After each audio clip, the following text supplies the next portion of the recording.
नमस्कार दर्शकों, मैं हेमांगी कोटेचा दमन न्यूज में आपका स्वागत करती हूँ। समाचारों की शुरुआत करने से पहले एक नजर आज की सुर्खियों पर। दमन में 9 कोरोना पॉजिटिव केस सामने आए, कुल 23 कंटेनमेंट जोन घोषित हुए।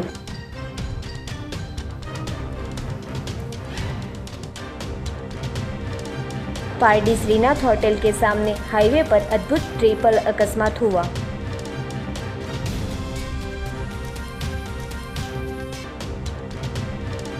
दादरा नगर हवेली में प्रवेश हेतु हो रहा है जाली ई पास का उपयोग।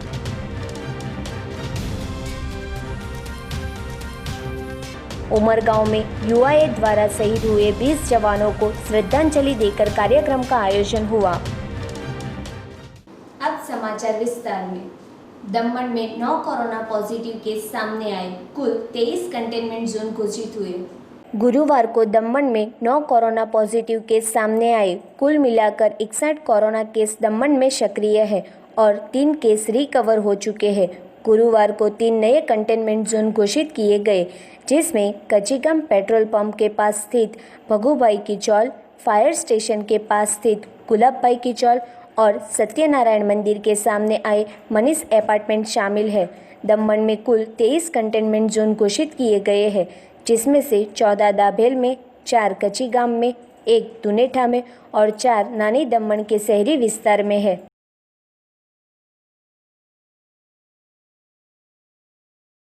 वलसाड जिला में 8 पॉजिटिव केस दर्ज होते आरोग्य विभाग में भगदड़ मची। वलसाड जिला में आज रोज गुरुवार को कोरोना के नए 8 पॉजिटिव केस आते आरोग्य तंत्र में भगदड़ मची थी, जिसमें वलसाड शहर में 2 पुरुष, वलसाड के ननकवाड़ा में 1 महिला और कलवाड़ा में 1 महिला, पारडी तहसील के बगवाड़ा में 1 महिला, वापी शहर में 2 पुरुष और उमरगांव तहसील भिलाड़ में 1 पुरुष का कोरोना रिपोर्ट पॉजिटिव आया है। तब एक ही दिन में वलसाड जिला में 8 केस सामने आए हैं। मरीज के विस्तार को कंटेनमेंट जोन जारी करने में आया है।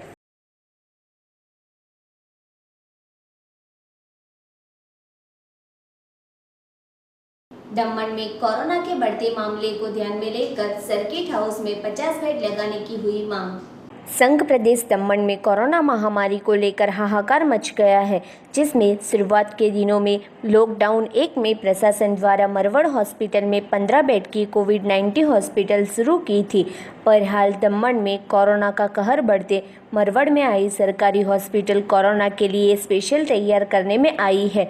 अन्य इलाज और बीमारी के लिए मोटी दमन में आए सरकारी हॉस्पिटल में लोगों को भेजा जा रहा है। बढ़ते केसों की वजह से स्थानिक लोगों की मांग है कि दमन में रहे सरकारी हाउस जैसे कि सर्किट हाउस कोरोना के लिए जो खोलने में आए, तो सर्किट हाउस में 50 से ज़्यादा बेड की सुविधा सभी कोरोना पेशेंट के लिए अलग से आवंटित किया जा सकता है, जिसको लेकर यूथ एक्शन फोर्स के प्रमुख उमेश पटेल ने लिखित में दमन कलेक्टर को आवेदन दिया था। संघ प्रदेश दमन, दीव और दादरा नगर हवेली प्रशासन इस परिस्थिति में अभूतपूर्व अपनी कामगिरी कर रहे हैं, पर वर्तमान स्थिति को देखते प्रशासन द्वारा दमन के इस सर्किट हाउस सुविधाएं उपलब्ध हो और सर्किट हाउस को प्रशासन द्वारा हाल की इस महामारी को ध्यान में रखकर जो खुले रखने में आए, तो लोगों को सुविधा अच्छी दी जाएगी, ऐसी लोगों की मांग उठ रही है। જે ધડલ્લેથી દમણના દાભેલ એરિયામાં જેવી રીતે કેસો નીકળી રહ્યા છે, લગાતાર કેસો વધી રહ્યા છે, તો મને તો ડર છે કે દાભેલની સ્થિતિ બોમ્બેની ધારાવી જેવી ન થઈ જાય। એટલે જ મેં એમને રિક્વેસ્ટ કરી છે કે દમણના આ વધતા જતા કેસોને જોઈને પ્રશાસન એહતિયાતના રીતે તાત્કાલિકપણે પગલાં ભરે અને સરકારી આવાસો જેવી કે સર્કિટ હાઉસ અમારા નાની દમણમાં જે બનાવવામાં આવેલું છે, એ સર્કિટ હાઉસને કોવિડ વોર્ડ તરીકે એને રૂપાંતરિત કરવામાં આવે, કેમ કે સર્કિટ હાઉસમાં ઘણા બધા સારા રૂમો છે અને એમાં દરેક કોવિડ પેશન્ટને અલગ વોર્ડ બની શકે અને તેમાં ટોયલેટ, બાથરૂમ અને બધી જ વ્યવસ્થિત વ્યવસ્થાઓ છે અને સમયને માંગને જોતા લોકોને હિત માટે, લોકોને જરૂરિયાત પ્રમાણે એ સર્કિટ હાઉસ કે બીજા પણ જે સરકારી આવાસો છે તેને લોકોની હિત માટે વાપરવા જોઈએ। पारडी श्रीनाथ होटल के सामने हाईवे पर अद्भुत ट्रिपल अकस्मात हुआ। पारडी नेशनल हाईवे नंबर 48 पर आज रोज गुरुवार को श्रीनाथ होटल सामने अद्भुत ट्रिपल अकस्मात हुआ। वापी से वलसाड की ओर जाते कंटेनर चालक श्रीनाथ होटल सामने टर्न ले रहा था। उस दौरान वलसाड से वापी की ओर जाते ट्रैक पर बाइक नंबर GJ15 GG 3028 के चालक ने ब्रेक मार बाइक खड़ी रखी थी, पर पीछे से आती कार नंबर GJ05JM 6955 के चालक ने तेज़ गति से आकर खड़ी बाइक को टक्कर मारते टर्न ले रहे कंटेनर नंबर GJ15 AT 6497 से टकरा गई थी। हादसे में कार और बाइक को नुकसान हुआ था, जो कि सभी वाहन चालक का बचाव हुआ था। अकस्मात की जानकारी पुलिस को होते घटनास्थल पर आ पहुंची थी और आगे की जांच शुरू की थी।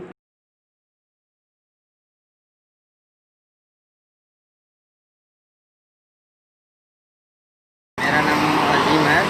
वो ट्रक रोड क्रॉस कर रहा था, उसके बाद में वो कंटेनर आधा रोड से पार कर चुका था। बाद में उधर से ऑटो रिक्शा मोटरसाइकिल वाला पहले जाके ब्रेक मार के रुक गया था। बाद में वो उसने पीछे से कार वाला ने बाइक को टक्कर मारा, वो बाइक वाला गिर गया नीचे और उसके बाद में वो जाकर के बाइक टायर के नीचे चला गया। बाद में वो कार वाला उसी को बाइक को ही ठोका, किसी को नुकसान कुछ नहीं हुआ, वो दोनों आदमी बच गया, कार वाला भी और वो भी। बाद में वो पुलिस वाला आया, पुलिस वाला देख करके अपना लिख पढ़ के ले गया। नुकसान सिर्फ कार वाले को और बाइक वाले को हुआ, बड़ी गाड़ी को कुछ हुआ नहीं, वो फिर लिख पढ़ के लेके चला गया। इंडियन रेड क्रॉस सोसाइटी में रक्तदान कैंप का आयोजन हुआ। दादरा नगर हवेली स्वास्थ्य विभाग द्वारा इंडियन रेड क्रॉस सोसाइटी में वर्ल्ड रक्तदान दिन संदर्भ 14 जून से 24 जून तक विविध संस्था के सहयोग द्वारा रक्तदान कैंप का आयोजन किए। अंतिम दिन को यूटी चैरिटेबल ट्रस्ट द्वारा रक्तदान कैंप का आयोजन करने में आया, जिसमें संस्था के युवाओं द्वारा सोशल डिस्टेंसिंग का ध्यान रखकर रक्तदान करने में आया था। रक्तदान करने वाले सभी को सर्टिफिकेट वितरण करने में आया। इस 10 दिन के कैंप में 200 यूनिट रक्त एकत्र करने में आया। इस कैंप में इंडियन रेड क्रॉस सोसाइटी का स्टाफ, सेव ह्यूमन लाइफ और समाजसेवी संस्था का संपूर्ण सहयोग रहा था। जो यूटी चैरिटेबल ट्रस्ट चलती है कर्मभूमि DNH, उसमें ये फर्स्ट टाइम हमने ब्लड डोनेशन का प्रोग्राम रखा था। हमारे रेड क्रॉस के जो बाजी भाई उन्होंने बताया ब्लड की बहुत ज़्यादा रिक्वायरमेंट होती है सिलवासा में, और हम लोग हर एन मोमेंट में खोजते हैं। तो हम लोगों ने आज सुबह 10 बजे से 5 बजे तक का रखा है ब्लड डोनेशन कैंप, और बहुत अच्छे आदमी लोग ने यहाँ आके सुबह से ब्लड डोनेशन कैंप में भाग लिया है, ब्लड दिया है। और यह हर एक साल 24 जून को हमारे ट्रस्ट की तरफ से ब्लड डोनेशन का कैंप रखा जाएगा। इसका उद्देश्य एक ही है, जो मानव सेवा, मानव सेवा के लिए जो हमसे जो भी हो सकता है इस कर्मभूमि के लिए, वो हम करने के लिए हर वक्त तैयार रहते हैं। कर्मभूमि DNH नाम का ग्रुप हमारा सिलवासा में चलता है, जो गरीबों के लिए काम करती है। जैसे आप ही शिवा भाई, आप रिपोर्टर हैं, आपके घर में जितने भी ओल्ड क्लॉथ हो वो हमारी ट्रस्ट लेती है। हम पुरानी चीज़ लेते हैं और गरीबों में जाके, इंटीरियर में जाके हम उसको डिस्ट्रीब्यूट करते हैं। हमारी ट्रस्ट की सबसे बड़ी है क्या, हम किसी से 1 रुपया कैश में ना या चेक में ना डोनेशन लेते हैं, ना किसी को हम लोग डोनेशन देते हैं। मतलब हमारा पैसे का कोई लेना देना इस ट्रस्ट में नहीं है। इस ट्रस्ट का काम है सिर्फ निस्वार्थ भावना से गरीबों को सेवा करना। दमन न्यूज में वक्त है एक छोटे से ब्रेक का।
आपका। दादरा नगर हवेली में प्रवेश हेतु हो रहा है जाली ई पास का उपयोग। दादरा नगर हवेली में दूसरे राज्य के लोग प्रवेश हेतु जाली ई पास का उपयोग कर प्रवेश करते होने के किस्से दादरा चेक पोस्ट पर देखने को मिल रहे हैं। कलेक्टर द्वारा 2 दिन पहले प्रेस कॉन्फ्रेंस में बताने में आया था कि कोई भी व्यक्ति दूसरे राज्य में से दादरा नगर हवेली में प्रवेश करना हो तो ई पास लेना बहुत ज़रूरी है। ई पास नहीं होगा तो उन्हें प्रवेश नहीं दिया जाएगा। इस ऑर्डर बाद प्रदेश के सभी चेक पोस्ट पर प्रवेश करने वाले सभी लोगों की जांच फरजियात करने में आ रही है। साथ ही में ई पास बारकोड दिए उसे भी स्कैन किया जा रहा है। अगर यह बारकोड एक्सेप्ट ना हो तो उन्हें बॉर्डर से ही रवाना किया जा रहा है। कहीं ऐसे भी बनाव दिखने को मिल रहे हैं कि डॉक्यूमेंट पेश करने वाले व्यक्ति अलग होते हैं और प्रवेश करने वाले व्यक्ति अलग होते हैं। तो कई लोग ऐसे बहाने बताते हैं कि हम यह ई पास दिखाकर कई वक्त से नौकरी पर आ रहे हैं। मिली जानकारी के अनुसार कई लोग ने जाली ई पास बनाने का व्यवसाय शुरू कर दिया है, पर प्रशासन की सतर्कता की वजह से प्रदेश में जो गैर कानूनी प्रवेश कर रहे हैं उन्हें वापस भेजा जा रहा है। बिजली बिल, स्कूल फी, डीजल के ज्यादा दाम और जनजातीय अत्याचार जैसे मामले को लेकर बहुजन समाज पार्टी ने दिया आवेदन। वलसाड जिला में कोरोना महामारी के दौरान सरकार ने प्रजा को राहत देने के वचन बाद उसका पालन करने के बजाय आर्थिक सामाजिक शोषण हो रहा होने का सामने आते जिला में समाजवादी पार्टी द्वारा कलेक्टर कचेरी और वापी मामलतदार कचेरी में आवेदन पत्र देकर प्रजालक्षी घोषणा का अमल हो ऐसी मांग की थी। इस अंतर्गत समाजवादी पार्टी के वापी शहर प्रमुख मनोज सोलंकी और वलसाड जिला प्रदेश सचिव, जिला प्रभारी, उप प्रमुख, कोषाध्यक्ष की आगेवानी में वलसाड कलेक्टर कचेरी और वापी मामलतदार कचेरी में आवेदन पत्र दिया था। आवेदन पत्र में सरकार कोविड-19 महामारी दौरान 100 यूनिट बिजली बिल माफ़ करने अंतर्गत घोषणा का अमल करे, शाला के संचालक शिक्षण और ऑनलाइन शिक्षण द्वारा जो फी वसूल की जा रही है उस पर रोक लगाए, लॉकडाउन में उद्योग रोजगार बंद रहते पेट्रोल डीजल के बढ़ रहे दाम को अंकुश में लाए, केवड़िया कॉलोनी पास स्थित स्टैच्यू ऑफ यूनिटी के अगल बगल में रहते आदिवासी समाज के लोगों पर अत्याचार कर उनकी सामाजिक परंपरा और संस्कृति पर व्यतिक्रम करने में आ रहे हैं उस पर रोक लगाने के साथ इन्हीं मुद्दों को ध्यान में रखते हुए ज्ञापन सौंपा गया था। आज ये हमारी मांग है कि निजी स्कूल है, प्राइवेट स्कूल जितने भी हैं, जो लॉकडाउन के दरमियान जितने सारे लोग घर पे बैठे, जिन्हें काम नहीं, धंधा नहीं, कुछ नहीं, सब घर पे बैठे, छोटे बच्चे सब भी घर पे बैठे, काम बिल्कुल कुछ है ही नहीं। उसके बावजूद स्कूल वाले मैसेज पे मैसेज किए जा रहे हैं, फीस वसूल कर रहे हैं, फीस में कोई ढील नहीं दी जा रही है, फीस में कोई माफ़ी नहीं दी जा रही है और ऑनलाइन का जो भी नाटक चल रहा है वो भी फीस के कारण चल रहा है। इस कारण ने हमने ये मुद्दा बना के मामलतदार साहब श्री को आज आवेदन पत्र दिया है ताकि आगे की कार्रवाई की जा सके। और दूसरा मुद्दा है हमारा लाइट बिल। मुख्यमंत्री श्री रूपाणी जी ने जो दिया था कि 100 यूनिट बिजली बिल माफ़ करेंगे, लेकिन अभी तक बिजली बिल के अंदर कुछ नहीं है। बिजली बिल भरने के लिए जाते हैं तो वहाँ जगह कोई माफ़ नहीं है, कुछ नहीं है। हम चाहते हैं कि 100 यूनिट की जगह 200 यूनिट हर आदमी को हर मंथ फ्री करें, इससे सारी जनता को थोड़ा सा राहत मिले। ये हमारी मांग थी। ये हमारे मुद्दे लेके आए थे, कलेक्टर साहब को विज्ञापन दिया और दूसरा और दूसरा आदिवासी जो स्टैच्यू ऑफ यूनिटी में जो एरिया में जो आदिवासी लोगों को जो उठाया जा रहा है सरकार उसके लिए हमारी मांग थी कि उनके ऊपर भी जुल्म ना हो। उमरगांव में यूआईए द्वारा शहीद हुए 20 जवान को श्रद्धांजलि देकर कार्यक्रम का आयोजन हुआ। उमरगांव यूआईए में गुरुवार को 11 बजे गलवान घाटी में भारत और चीन के बीच सरहद को लेकर जवानों में संघर्ष होने के बाद 20 जितने भारतीय जवान शहीद होते उमरगांव इंडस्ट्रीज एसोसिएशन द्वारा श्रद्धांजलि का कार्यक्रम रखने में आया था। कार्यक्रम अंतर्गत उपस्थित मुख्य मेहमानों में प्रसिद्ध उद्योगपति ईश्वर भाई बारी, विश्व प्रसिद्ध कंपनी के मालिक संतोष भाई रवेशिया, यूआईए प्रमुख भगवान भाई भरवाड़ और माजी प्रमुख श्याम विजय सहित बड़ी मात्रा में उद्योगपति उपस्थित रहे थे। कार्यक्रम की शुरुआत में यूआईए कमेटी सभ्यों और आमंत्रित मेहमानों द्वारा देश सरहद पर शहीद हुए सैनिकों की आत्मा की शांति हेतु उद्योगपतियों ने खड़े रहकर 2 मिनट का मौन रखा था, जिसके बाद उपस्थित मेहमानों ने और उद्योगपतियों ने शहीदों को फूल अर्पण कर श्रद्धांजलि दी थी। जे गलवान घाटी में अपना वीर शहीदों जे शहादत अनुभवी वहोरी है એટલા માટે થઈને એમને સતસત નમન। આ કાર્યક્રમ એવો છે કે દેશના દરેક વ્યક્તિએ બાકી બધા કામમાં ક્યાંય બી તમે સહભાગી થાઓ કે ન થાઓ, બાકી જ્યારે જ્યારે આપણા દેશના સીમા ઉપર અને બોર્ડર ઉપર જ્યારે જ્યારે આપણા સૈનિકો શહીદ થાય છે ત્યારે એમના કાર્યક્રમમાં દરેક વ્યક્તિએ અચૂક અને અચૂક ભાગ લેવો જોઈએ અને એમના પરિવારને સાંત્વના આપવી જોઈએ અને યથાશક્તિ હર હંમેશા તમે બીજા કોઈમાં સહભાગી થાઓ કે એમને કંઈ પણ આપો કે ના આપો, પણ આ કાર્ય એવું છે આના માટે થઈને એમના પરિવારજનોને મદદ કરવા માટે થઈને હંમેશા દરેક વ્યક્તિએ તત્પર રહેવું જોઈએ। અમારા ઉદ્યોગ ઉમરગામ ઇન્ડસ્ટ્રીયલ એસોસિએશનના તમામ ઉદ્યોગપતિ આ સમયે હાજર રહ્યા એ બદલ એ બધાનો ખૂબ ખૂબ ધન્યવાદ। અને એ બધા અહીંયા શ્રદ્ધાંજલિના ભાગરૂપે સૌ કોઈ એક સમય નિશ્ચિત હતો ત્યારે બધા અહીંયા આવીને બધાએ શ્રદ્ધાંજલિ અર્પણ કરી છે। અમે આખી ઉમરગામ ઇન્ડસ્ટ્રીયલ એસોસિએશન આ ઘટનાને વખોડી દઈએ છીએ। એ નિંદાને પાત્ર છે। જે આપણી સરહદની બહાર આવેલા દેશો છે એમણે આપણા બોર્ડર ઉપર આવા કૃત્ય ન કરવા જોઈએ અને આપણી ઉમરગામની તમામ જનતા કે દેશની જનતા દરેકે આ દરેક દેશોની જે પ્રોડક્ટ છે એનો બને ત્યાં સુધી એને ઉપયોગમાં ન લેવી અને એનો બહિષ્કાર કરવો જોઈએ। આ અમારા ઉમરગામ ઇન્ડસ્ટ્રીયલ એસોસિએશન તરફથી ઉદ્યોગ તરફથી અમારી એમને નમ્ર અરજ છે। पारडी के ऐतिहासिक तालाब का ब्यूटिफिकेशन की कामगिरी पूर्ण होने की तैयारी। पारडी के ऐतिहासिक 99 एकड़ के तालाब को एक पर्यटन हब बनाने की कामगिरी पालिका द्वारा करने में आ रही है। तब तालाब के ब्यूटिफिकेशन डेवलप के कार्य में 2020 में पूर्ण कर लोकार्पण करने का लक्ष्यांक था, जो हाल कोरोना महामारी को लेकर रुक जाते वक्त बढ़ा है। हाल करोड़ों के खर्च से तैयार होने वाले तालाब ब्यूटिफिकेशन की आधी कामगिरी को शुरू करने में आई है, जिसमें फूड कोर्ट, वॉशरूम, पार्किंग की व्यवस्था वगैरह काम शुरू करने में आए हैं।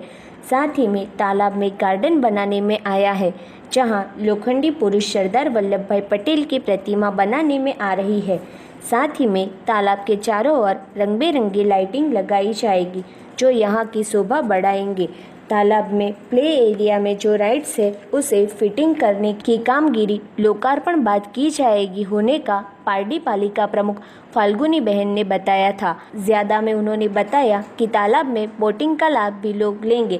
साथ ही में वॉकवे सीनियर सिटीज़न के लिए बैठने की सुविधा भी उपलब्ध है और वरिष्ठ लोगों के लिए घूमने का पर्यटक स्थल बना है। अभी भी सुबह शाम लोग जॉगिंग के लिए आते हैं। दिवाली तक तालाब के ब्यूटिफिकेशन की कामगिरी पूर्ण कर नगरजनों को लोकार्पण किया जाएगा, ऐसी आशा व्यक्त की थी।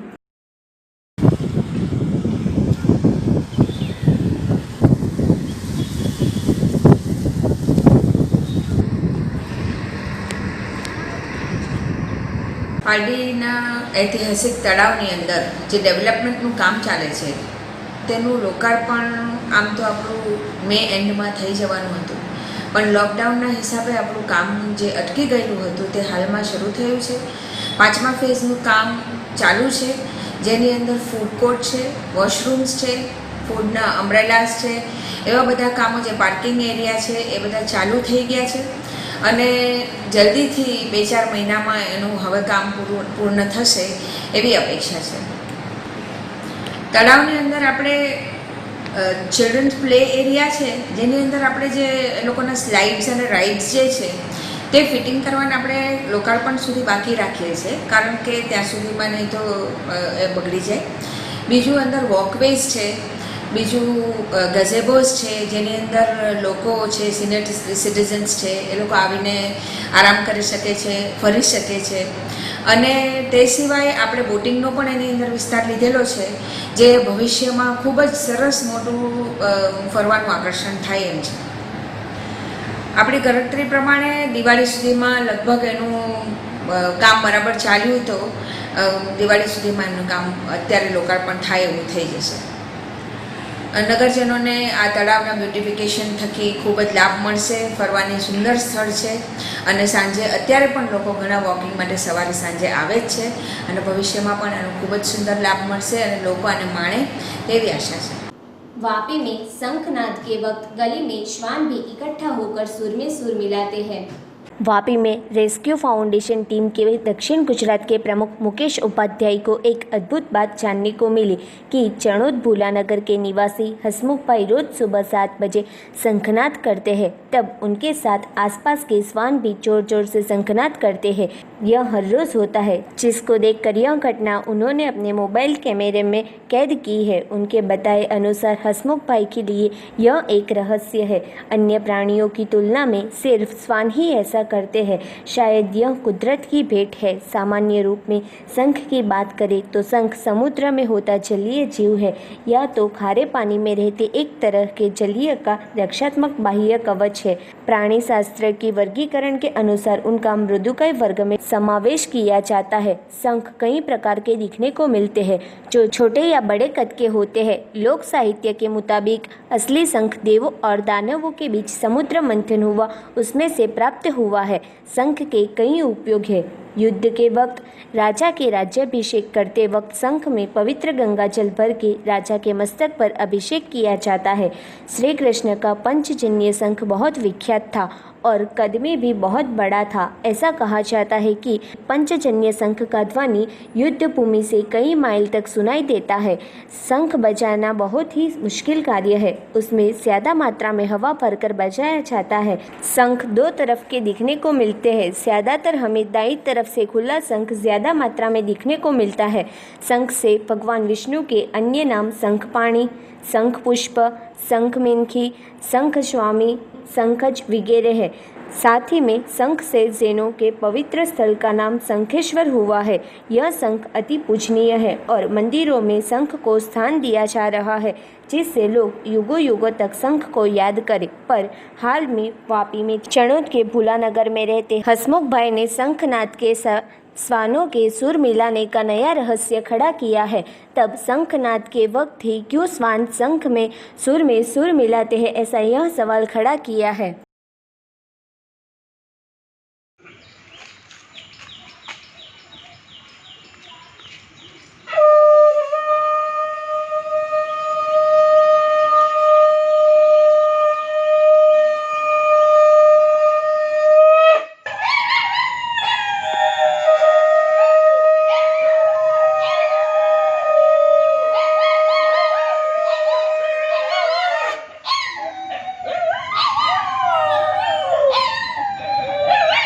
હું જ્યારે શંખ વગાડું છું સવારે 7 વાગે, ત્યારે કૂતરાઓ મારા શંખની સાથે સાથે કૂતરાઓ જોરથી એ પણ શંખ વગાડે છે. તો આ એક કુદરતી દેન છે.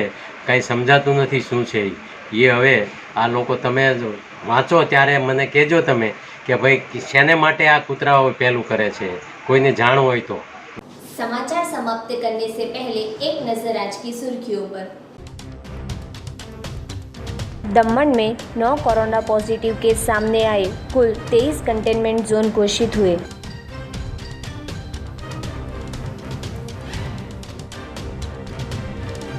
पारडी श्रीनाथ होटल के सामने हाईवे पर अद्भुत ट्रिपल अकस्मात हुआ.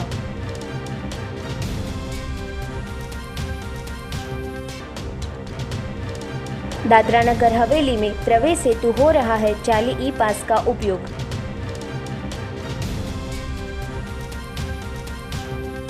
उमरगांव में यूआईए द्वारा शहीद हुए 20 जवानों को श्रद्धांजलि देकर कार्यक्रम का आयोजन हुआ. तो ये थे अब तक के दमन न्यूज. कल नए समाचारों के साथ फिर मिलेंगे. तब तक हिमांगी कोटेचा को इजाजत दीजिए. धन्यवाद.